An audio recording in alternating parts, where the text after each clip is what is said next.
As Council President Igliozzi, who's here with us today, Senate Majority Whip Marilyn Goodwin, and Representative Scott Slater. Great to have you guys here with us, and thank you for your help and support. I also want to thank Larry Mancini, our CFO, and all of our finance team for helping to move this project forward over the past several months.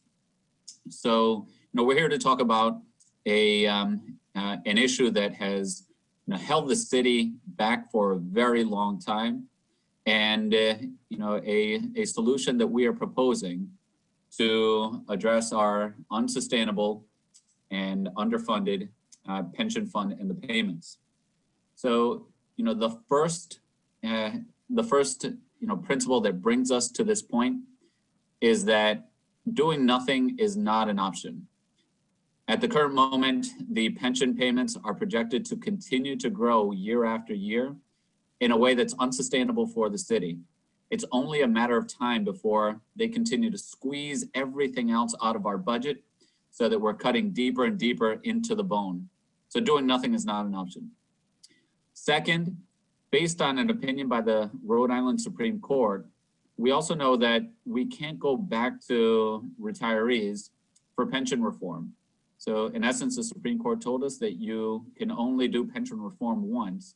And so that limits our options in what's available to us going forward.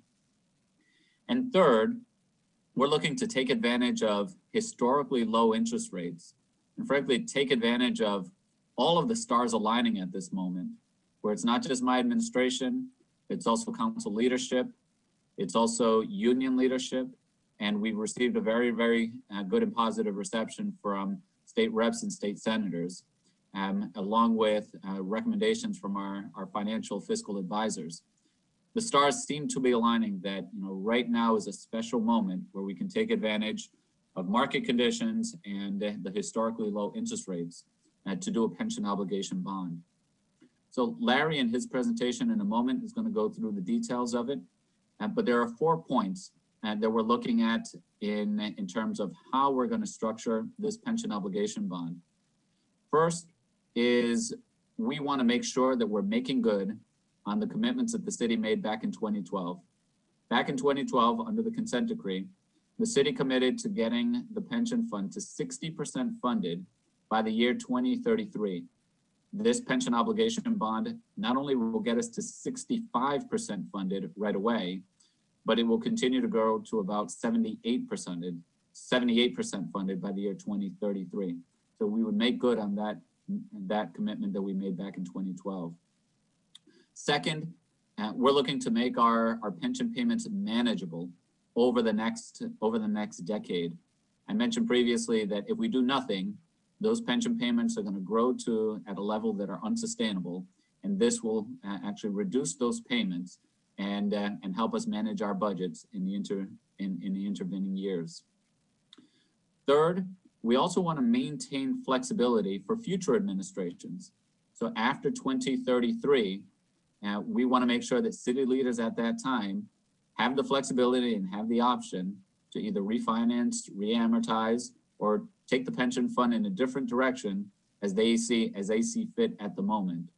And in particular, we're looking to structure this pension obligation bond with a 10-year par call that would not bind us and lock us in for the full 25 years, but would give the city that flexibility after 10 years. And then last, we want to make sure that our expected returns from the pension fund are actually realistic. Now, when I took office, the expected rate of return was 8%. We've brought that down to a full 1% to 7% at the moment, but we are also looking to bring that down perhaps to 6 3/4. And so that would place us well below the average, the national average, and it will make our expected rate of return much more realistic in the market. So that's what we're looking to achieve. And I'm just very proud and honored to be here with my colleagues and partners in government. So I will hand it over to President Igliozzi, and then I'll hand it over to Senator and then the reps. So please, President, take it away. Thank you, May. Good afternoon, everybody, and good afternoon, Senator Goodwin and Representative Slater. This is actually a special moment. The mayor is absolutely right. It's a special moment in time. We are all together because all of us collectively understand how serious the pension issue is to the city of Providence and how detrimental it has been and will continue to be if we do nothing. This proposal, of course, is nothing new. We've heard about it 10 years ago, 20 years ago, and et cetera. But what is new about it is, you'll hear about more specifics, is where before you had a variable rate, now we got a fixed rate pension system. We're talking about 25 years. We're talking about having financial governors. That's new. What's also new is we all understand something has to happen. We also understand that I don't view this as we're doing this for us elected officials today or elected officials tomorrow. I don't view it that we're doing it for the unions or the union membership. I view we're doing it for the financial health of the city of Providence and the taxpayers, because ultimately they're the ones who are truly footing the bill. They're paying this. They're paying this escalating, for lack of a better term, horrific bad mortgage that happens annually. And if anybody saw the budget presentation last night, for the upcoming next fiscal year, the pension obligation, assuming the pension arc goes up another 5.8%. So that's a continuing upward spiral. This proposal here, and you're going to hear more information from Mr. Mancini and of course the mayor and of course the additional speakers, is a way to to refinance a horrific mortgage like everybody else is doing. And this is the time, because the economy, the way the economy is, the way the market is, it's an opportunity, a window, a small window where we could go through it and hope and come out with a better financial, more responsible plan for the next 25 years. Now, if we were talking about doing a pension obligation bond a year ago, it wouldn't be feasible financially. If we were talking about doing a financial obligation bond a year from now, it wouldn't be feasible, because it's the way the market is today. And just like everybody else is refinancing their mortgages, I'm sure everybody on this call, if they don't, either they've done it themselves or known someone who's doing it, everybody's doing it because it is the time to do it. And as for the folks that feel, the risk or the naysayers, at the end of the day, we're all not gambling, but we all are supporting that America and America's economy and its financial foundations are strong, and are strong today and will be strong the next 25 years. So we believe if we get this infusion of money and this bond is issued, it will add over $1 billion into the city's pension investment account, which will then be invested and create additional returns, which will then help us pay for the outstanding pension obligation bond and our commitments to our pensioners, but also lessen the burden on the taxpayer. So this is a very special moment in time. And I hope people who are listening, and they listen with their eyes wide open, their ears open, and their minds willing to see that this is a valid, financially prudent path forward to create a more sustainable and predictable pension system for the city of Providence and to protect the taxpayer in particular. With that, thank you, Mayor, and I defer to the next speaker. Thank you, President. Senator Goodwin, I'll pass it over to you. Thank you, Mayor. And thank you to all my colleagues in government and all the experts that have joined us here today. I just wanted to begin by acknowledging the efforts of Mayor Elorza. He did not cause this problem. We all know that. And neither did recent past mayors. This has been a systemic problem for a long, long time. And I just wanted to congratulate him for moving forward. We know that the mayor's term limited out and moving on to maybe bigger or greener pastures in the future. And it would be easy, I think, in my estimation, to make our obligations and pay that and move on. But he's so persistent and cares so much about the city, and you too, President Igliozzi, as well, in your efforts. So I just wanted to begin by applauding you for continuing to do what's right, to try to make every effort to make our pension system sustainable. And you're right. The cost that we're taking is just not sustainable. It's not sustainable for the taxpayers now or in the future. So credit to all of the folks here working on this behalf. And I just want to say, And I'm happy to introduce this legislation when it's ready. I think it might be ready tomorrow if bond council, has it ready. In the Senate, I already had a preliminary, very brief discussion with Chairman Pearson last night to tell him that it was my intent to submit such legislation. And I look forward to having this well vetted. We'll hear from the experts here in the Senate and in the House as well. And no, I'm not speaking for Representative Slater. I never would, Scott. But I do think, like the mayor and President Igliozzi, that this is a once in a lifetime opportunity to do this. I think we only have a short window, and it's my pleasure to work on behalf of this legislation. I'll do anything that I think will help to move this city along and what's best for its citizens. So thank you, Mayor. I look forward in the next coming weeks, because we have to move fast. I don't think the General Assembly will be here forever. I hope not anyway. And seeing this through. And we'll get all of the answers. We'll have this well vetted. That I promise in the Senate. Thank you. Thank you, Senator. I'll hand it over to you, Representative Slater. Thank you, Mayor, and thank you, my colleague, Senator Goodwin. I'd be honored if you spoke for me. So thank you.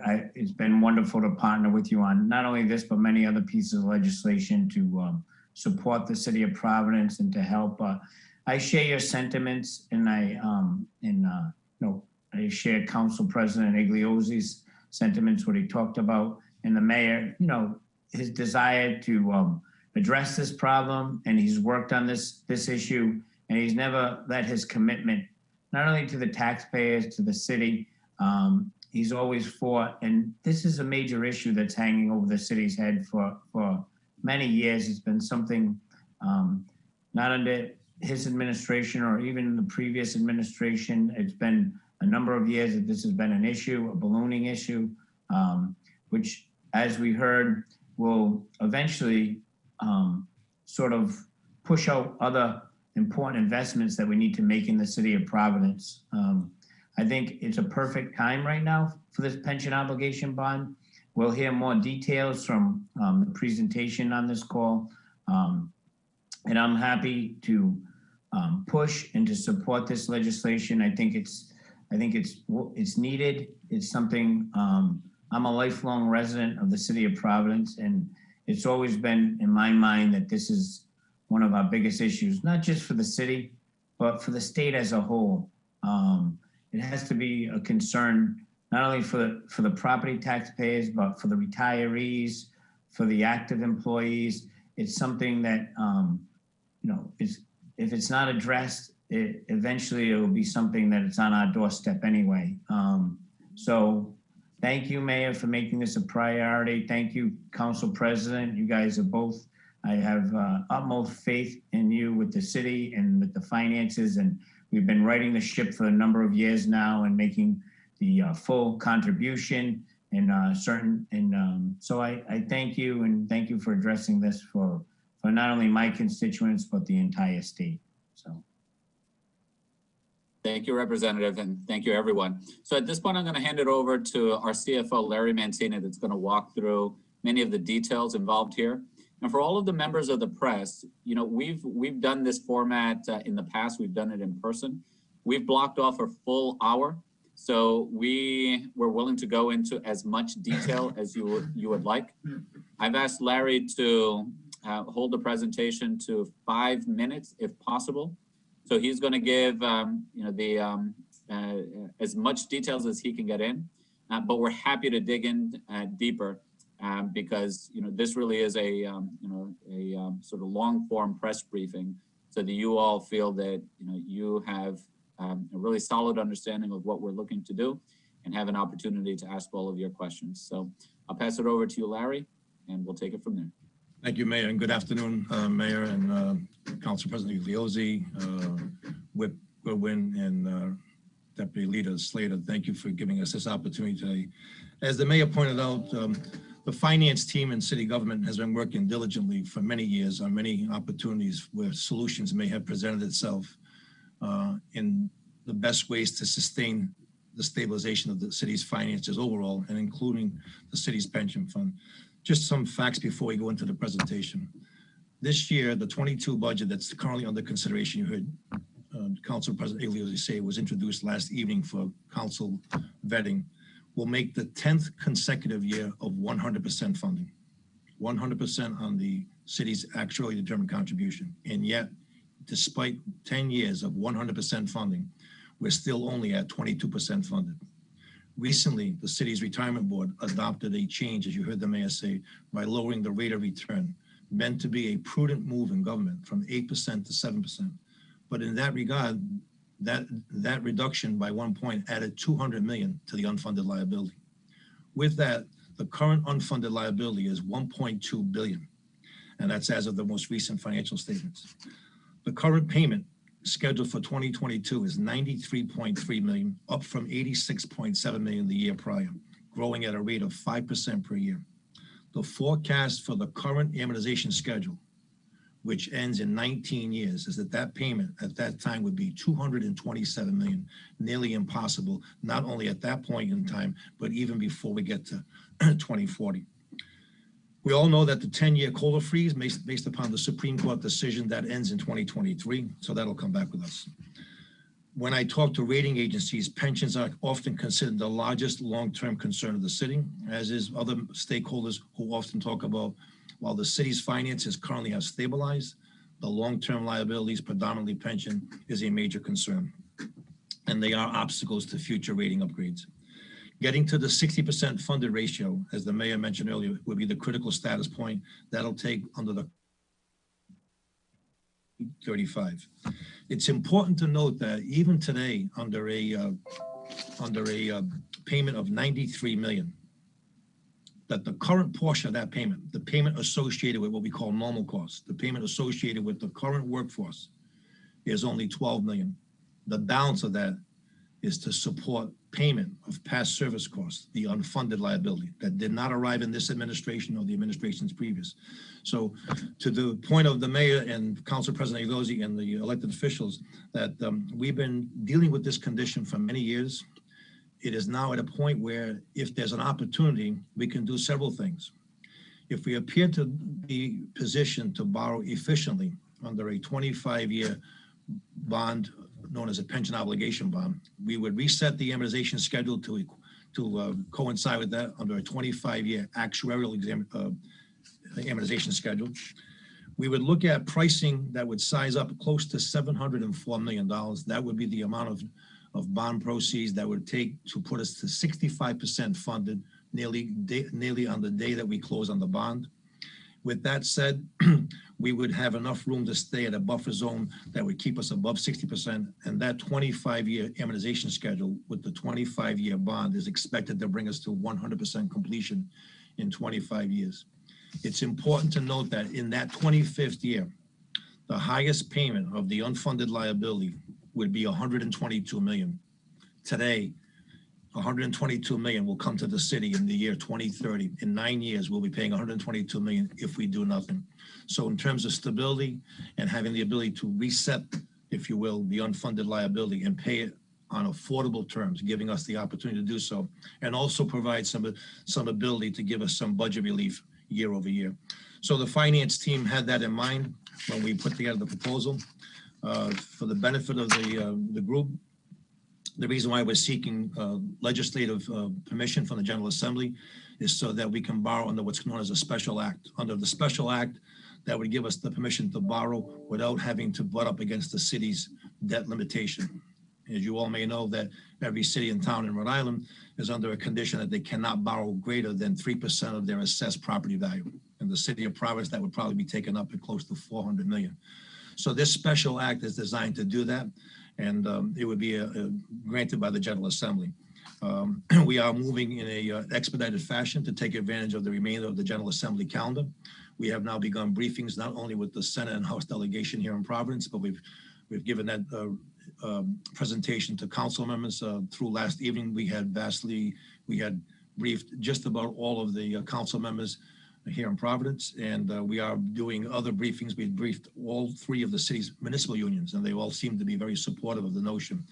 So with that said, you'll be hearing from us as we move forward. We will be putting together the proper presentation to the General Assembly in due course. I think Senator Goodwin mentioned that at some point legislation will be filed, we hope as early as Monday, Friday perhaps, but Friday to Monday. We expect to be brought before the General Assembly, both on the House and Senate side. We'll give extensive testimony. We'll have our consultants that helped devise the bond pricing on it, Hilltop Securities. They did an outstanding job with that. And at that point, we will be able to give further details on the nuances of what we might consider in terms of the proper level of bonding and all of the various terms and conditions associated with the legislation. Again, in Providence, people have asked the question, why not fund the entire liability at one time from the beginning? That would be, in my opinion and the opinion of experts, that would create an overfunding situation, because at that point you would have borrowed greater, and there may not be a need for that, because over time, with steady payments, with better returns in the market, we probably would achieve that sooner than the 25-year period. Borrowing more than 65 or 70%, I think, would be inefficient to the city. Of course, the city has been very modest and conservative in its investment returns. Lowering the rate of return from 8 to 7 has been another step in the improvement of that category. Some of the things that we can do with the bonding is, at the appropriate time, we can make a decision to pay extra on those bonds as we earn greater return on the market. That has been factored into legislation, both at the General Assembly as well as what will appear before the City Council. Based upon that information, there are other cities in America that have done this. We know that there was one previously here in Rhode Island. The terms and conditions that existed when that bond was done in Rhode Island years ago did not permit the opportunities that exist today. Today, on a taxable basis, you can do what's called a call provision on a 10-year basis on the par value of the bonds. Basically what that means is it gives you the flexibility to refinance or refund again if you wish to do that. That condition did not exist in the prior era, and that was probably one of the reasons that it was not successful. But we have different conditions that exist today, not to mention that it's a historically low market, greater than ever before, and that adds to the enhancement of this ability to do this. So with that, Mayor and Mr. President, I have completed my presentation on the overall view of the pension obligation bond, and I would be with you to take any questions from the press.